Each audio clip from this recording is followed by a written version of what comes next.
네, 북한 김정은의 신년사 발표 이후 북한과 미국과의 관계가 삐걱거리는 모양새입니다. 북미뿐만 아니라 미국과 중국의 관계도 아슬아슬한 모습을 보이고 있는데요. 한반도를 둘러싼 국제 정세를 자세히 분석해보는 시간을 갖도록 하겠습니다. 김열수 성신여대 국제정치학 교수 그리고 김광진 국가안보전략연구원 연구위원 나오셨습니다. 어서 오십시오. 네, 안녕하세요. 네, 안녕하세요. 네, 일단 이 김정은이 핵 개발의 야욕을 신년사에서 드러냈는데 트럼프가 그런 능력 갖추지 못할 것이다라는 얘기를 했습니다. 이에 대해서 미국에 있는 북한 전문가들이 트럼프가 상황 파악 제대로 이해하지 못하고 있는 건 아니냐 이런 얘기를 내놨는데 제가 볼 때는 뭐 꼭 그런 것 같지는 않은데요. 사실상 김정은이가 신년사를 통해 가지고 ICBM을 발사하겠다는 그런 의도를 내보냈잖아요. 여기에 대해서 이제 트위터를 워낙 사랑하는 트럼프 대통령 당선인이 트위터에 글을 남겼는데 그 글 남긴 것이 핵심적인 것이 it won't happen이라고. 그러니까 절대로 그런 일 없을 거야라고 하는 건데요. 이것을 이제 어떻게 해석할 거냐는 문제거든요. 하나는 북한의 핵 능력이 아직 그 정도 안 됐으니까 절대로 그런 일이 안 일어날 거다는 의미가 하나 있을 거고요. 두 번째는 만일 그렇게 ICBM을 쏘면 절대로 너 용서 안 할 거야 이런 뜻이 있단 말이죠. 제가 볼 때는 트럼프 당선인이 어디다가 초점을 뒀냐 하면은 후자에 초점을 뒀다라고 생각을 합니다. 절대로 용서 안 하겠다라고 하는 데다가요. 근데 사실 이제 지금 질문하신 것처럼 북한이 핵 개발을 거의 완성 단계에 와 있잖아요. 우리가 바둑을 두든 장기를 두든 거의 끝판에 가면 말수가 몇 개가 안 남아 있어요. 이것을 우리는 엔드게임이라고 얘기하는데요. 그러다 보면 쓸 수 있는 것이 제한이 되죠. 만일 북한이 지금 핵 개발 초기 단계면 북한이 쓸 수 있는 옵션도 굉장히 많이 있고 미국이 쓸 수 있는 옵션도 굉장히 많아서 서로 주고받을 수 있는, 거래할 수 있는 게 많은데 이제는 거의 끝판이기 때문에 그런 게 부족한 거죠. 그럼에도 불구하고 제가 볼 때는 트럼프 행정부는 북한에 대해서 지금 계속 제재와 레짐 체인지로 갈지 또는 선제 공격을 할지 그렇지 않으면은 북한 핵 동결을 대가로 대화를 할지 이런 여러 가지 옵션은 여전히 널려 있고요. 그 옵션들 중에서 트럼프 행정부가 대통령이 이제 취임식을 하고 나면 어느 부분을 택해서 가지 않겠느냐 생각을 합니다. 그래서 트럼프 당선인이 전혀 뭐 무지하다 이렇게 얘기하는 것은 저는 동의할 수가 없다고 봅니다. 네, 뭐 아직까지는 명확한 입장을 밝히지 않고 있기 때문에 우리도 참 애매하게 해석을 할 수밖에 없는 상황인데 사실 또 헷갈리는 게 트럼프 당선인이 오락가락한 입장을 많이 보였잖아요. 취임 전에도 뭐 북한을 비난하면서도 김정은을 만날 수 있다 이런 입장을 보이기도 했는데 이번에도 강경한 입장을 우회적으로 얘기하긴 했지만 또 김정은과 만날 가능성도 있다. 이런 해석들도 있거든요. 어떻게 보세요? 네, 김정은 만나기가 힘들 겁니다. 아마 왜냐하면은 전례가 없고요. 일단 미국 대통령이 북한 독재자를 만난 적이 없지 않습니까? 현직 대통령이 그 다음에 만약 만난다면은 북한하고의 관계에서 가장 핵심적인 문제가 핵 문제 해결입니다. 여기에서 큰 진전이 없는 그런 상황에서는 안 만나겠죠. 그 만나면 트럼프가 전 세계 웃음거리가 될 거 아닙니까? 그런데 그러면은 북한의 핵 문제 해결에서 큰 진전이 있을 수 있냐? 없습니다. 올해 신년사 김정은이 얘기한 것처럼 핵 문제 과거에는 크게 많이 얘기를 안 했었죠. 근데 이번에 핵과 관련해서 많은 얘기를 했습니다. 그리고 미국도 자극을 시켰죠. ICBM, 대륙간 탄도 로켓 발사 준비가 완성 단계에 있다고 했습니다. 이건 뭐냐면 미국을 공격할 수 있는, 미국 본토를 공격할 수 있는 핵 무장화 수준이 완성 단계에 있다는 그런 표현입니다. 미국에다 던지는 메시지죠. 그래서 미국을 자극을 시켰고 또 트럼프 당선인은 거기에 대응을 했습니다. 그래서 그런 상황이기 때문에 제 생각에는 북핵 문제 해결에서 큰 진전이 없는 이상은 트럼프 당선인이 김정은과 만나서 대화할 일은 없을 것이다. 저는 이렇게 봅니다. 네, 그런데 또 일각에서는 워낙 예측 불허기 때문에 한국을 쏙 빼놓고 이렇게 북핵과 관련해서 이렇게 대북 정책을 추진할 가능성도 있다. 이런 얘기들도 나오는데 이런 이유는 뭡니까? 이제 선거 기간에 캠페인 기간에 이러저러한 얘기를 했죠. 근데 사실 뭐 캠페인 때 후보들이 자기가 한 얘기를 다 실천에 옮기면 이제 세상이 뭐가 되겠습니까? 그래서 그런 의미에서 좀 인기 융합주의 그런 의미에서 발언을 했다고 보고요. 그다음에 어떤 거는 좀 북한이 노리거나 기대할 수 있냐면은 어쨌든 좀 얘기를 했으니까 그리고 새 정부 아닙니까? 신행정부 아닙니까? 하기 때문에 지금까지 해왔던 거는 좀 뭔가 다른 접근을 하지 않을까. 그런 의미에서 북한도 지켜볼 겁니다. 그리고 또 우리 역시 분석을 하고 예견을 하고 그런 입장에서 트럼프 당선인이 이제 새 말하자면 정부가 들어서면은 북한하고 대화를 시도할 수 있지 않을까. 그게 동결을 전제로 해서 북한 김정은 당연히 핵 당장 포기하겠다 안 할 거 아닙니까? 어떤 똑을 줘도 그러니까 그런 의미에서 이제 핵 동결을 전제로 해서 북미 사이에 좀 대화가 있지 않겠나 하는 예견일 따름입니다. 예상일 따름이지 예. 그런 일이 이제 당장 벌어질 것이다. 또는 트럼프 신행정부가 그것을 반드시 추진할 것이다. 이런 거는 아니라고 봅니다. 네, 트럼프 당선인이 한 그런 밝힌 내용들이 간단치 않은 게요. 이 북한뿐만 아니라 중국까지 싸잡아 비판을 네. 했거든요. 네. 이게 북핵 문제 해결하는데 어떤 영향을 줄 것이냐 의견이 분분한데 교수님께서는 어떻게 생각하세요? 트럼프 당선인은 중국에 대해서 불만이 많아요. 그러니까 중국이 미국의 일자리 다 빼앗아갖고 미국이 이렇게 재정 적자가 많이 쌓이는 이유 이것도 결국은 불공정 무역 때문에 우리가 이렇게 된 거다 이렇게 얘기를 하는데요.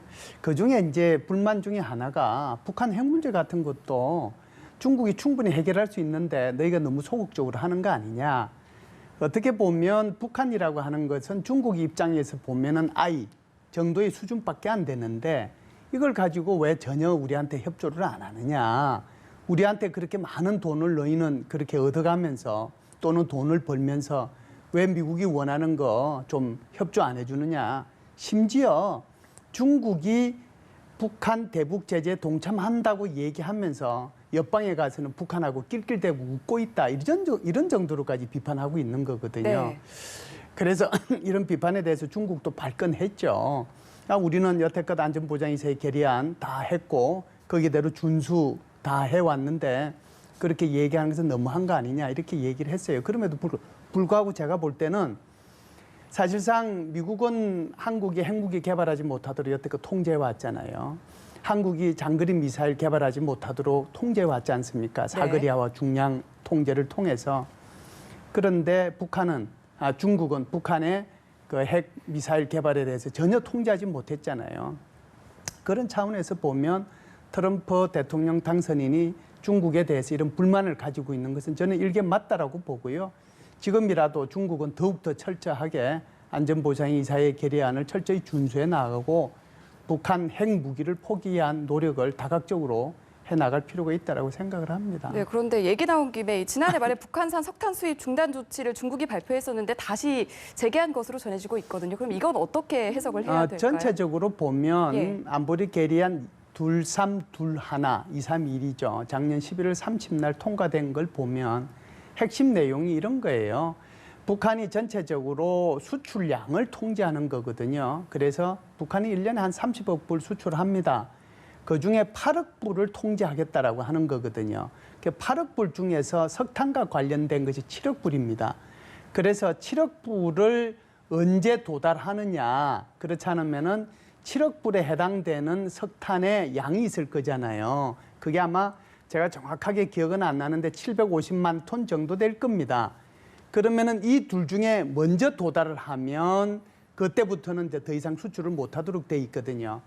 그래서 작년 12월 달에 그러니까 11월 30일부터 12월 말까지는 중국 스스로가 이미 이 양을 초월해서 수출을 했기 때문에 네. 그때부터 한 달 동안 통제를 했어요. 예. 그러면 다시 1월 달 되면 적어도 7억 불까지 그러니까 석탄에 대해서는 7억 불까지 전체적으로 보면 8억 불까지 수출하는 데 제한이 없거든요. 그렇기 때문에 이게 이제 수출입이 가능한 거죠. 네. 그래서 제가 볼 때는 이 선이 올해 적어도 이제 한 9, 10월 정도 되면 그 실링이라고 할까요? 네. 이제 최대한 한도 내에 도달하지 않겠느냐 이렇게 봅니다. 네, 이런 근거를 얘기해 주셨습니다만 트럼프의 예상 밖 행보에 놀란 중국이 보복 의사를 밝힌 것이다라는 해석들도 있거든요. 이 부분에 대해서는 어떻게 생각하세요? 그렇지는 않을 겁니다. 예. 설날에 이제 새해에 출발해서 거기에 도착을 했으면은 이미 계약이 며칠 전이든 아니면 몇 달 전이든 이제 돼서 이제 출항을 언제 하겠다 이런 예. 약속이 돼서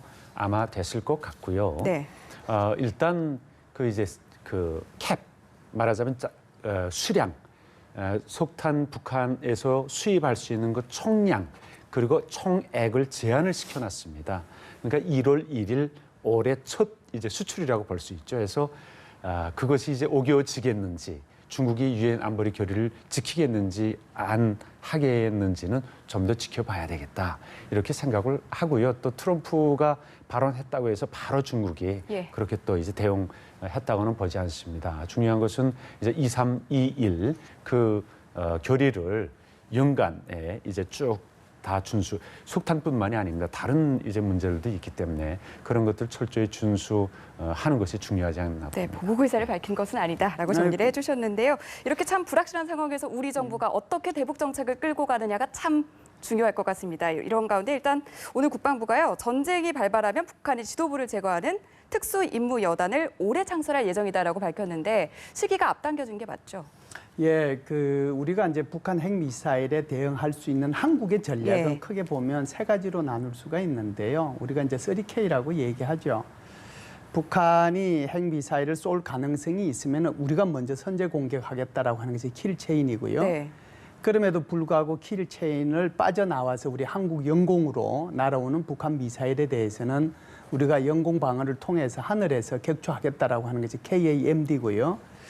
이런 것들을 계속 하게 되면 우리가 북한에 대해서 대량 응징 보복을 하겠다라고 하는 게 KMPR이라고 하는 겁니다. 네. 그래서 이제 K자가 3개 붙어서 3K라고 하거든요. 그 KMPR을 할 수 있는 대량 응징 보복을 할 수 있는 수단들이 여러 가지가 있는데요. 그중에 인적 수단이 지금 말씀하신 것처럼 특수여단입니다. 그래서 북한 지도부, 소위 말해서 핵미사일을 컨트롤할 수 있는 키를 가지고 있는 사람들이죠. 그들을 제거하기 위한 여단을 창설하는데요. 원래는 이제 지금 말씀하신 것처럼 한 2년 있다가 창설을 하려고 했는데 이렇게 좀 당겨서 올해 창설을 하려고 하는 이유가 있습니다. 언론을 통해서 유심히 보신 분들은 기억을 하시겠지만 작년 12월 15일 전후해서 북한의 김정은이 참석한 가운데 북한 총참모부 작전국 직속에 525 군 특수부대가 청와대 모형을 만들어 놓고 예. 청와대를 타격하는 것을 방영을 하고 그것을 김정은이가 참관하면서 만면의 웃음을 띠는 것을 보여줬거든요. 북한은 이 정도로 지금 앞서가고 있는데 한국이 2년이나 있다가 이걸 창설하는 것은 좀 안 맞지 않습니까? 그렇기 때문에 이것을 좀 앞당겨서 창설하는 이유가 거기에 있다. 이렇게 보시면 될 것 같습니다. 네, 그런데 김정은이 며칠 전에 신년사에서 남북관계 개선해보자 이렇게 얘기를 했는데 네. 이 같은 행보들이 자극을 하진 않을까 이런 우려 섞인 목소리도 나오고 있거든요. 네, 김정은이가 얘기하는 남북관계 개선은요. 그러니까 거기에 이제 앞부분의 조건절이 중요한데요. 네. 조건절이라고 하는 것은 대화하겠다, 남북관계 개선을 하겠다고 의지를 갖고 있는 사람은 누구든지 손잡고 가겠다라고 얘기하는 거잖아요. 네. 그 말의 핵심은 한국의 선거에 직접적으로 개입을 해서 친북 세력이 대통령이 될 수 있는 그런 정당을 도와주고 그쪽 정당하고 앞으로 얘기를 해 나가고 하겠다라고 하는 그런 의지를 표출했다라고 봐야죠. 네, 이런 가운데 뭐 얼마 전에 김정은이 신년사에서 이례적으로 자신을 책망한 듯한 발언을 한 거에 대해서 순수한 반성이 아니라 대대적인 숙청을 예고한 것이다 이런 분석들도 나와서 이 부분에 대해서도 여쭙고 싶은데요. 어떤 분석이기에 이런 내용들이 나오는 겁니까? 아, 그렇죠. 예. 그 북한 수령 절대주의 사회 아닙니까? 수령은 신입니다. 네. 그리고 무결점, 무오류의 존재입니다. 수령이 자아 비판한다는 것은 말도 안 되죠. 그런데 그 금기를 깨고 김정은이 올해 신년사에 발언을 했습니다. 네.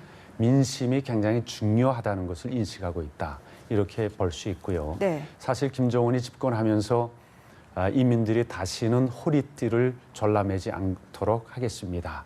자기 입으로 그렇게 얘기를 했어요. 네. 근데 5년 동안 북한에게 차려진 것은 핵 때문에 대북 제재밖에 없습니다. 주민들의 고통이 굉장히 가중되고 있고요. 지난해는 8.15 이후 가장 큰 물피해 북부 지역에 이제 타격을 입혔죠. 수만 세대 수만 채의 살림집들이 이제 또 내려갔습니다. 하니까 그런 민심이 심상치 않다. 이런 것들을 이제 보여주는 거고요. 수령이 저런 식으로 이제 인민들 앞에 납작 엎드려서 반성하는 모습, 자아 비판하는 모습, 자기가 충복으로 살겠다고 하는 모습을 보여줌으로 해서 이제 다른 간부들은 어떻게 돼야 되겠어요?